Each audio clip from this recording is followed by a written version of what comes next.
I read one commentator on, this was the 501c3 system that they use in America to capture the church. And his comment was that the state's goal was to silence the pulpits and keep them out of state affairs.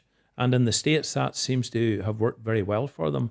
And, after the last 4 or 5 years, we're starting to wonder, is that exactly the same thing that has happened in Northern Ireland and across the United Kingdom? Have they used basically the same mechanism or a similar mechanism to silence the pulpits?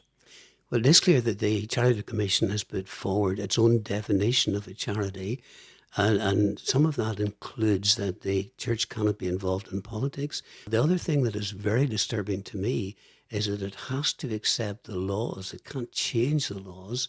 It has to be conforming to the laws of the land.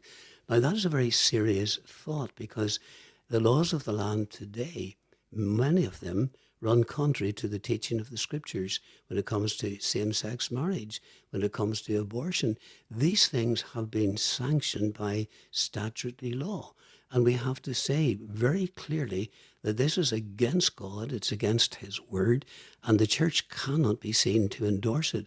And that is my great fear, that when the church has lost its voice, when it's lost its conviction, then it gives the state the elevation of thinking it can do what it likes and nobody is going to challenge it. And they would love to see the church contracted to such a point where it no longer is a trouble to them. But the Bible makes it clear that one shall chase 1,000 and two shall put 10,000 to flight. So even if we are but a very small minority, I still believe with God all things are possible.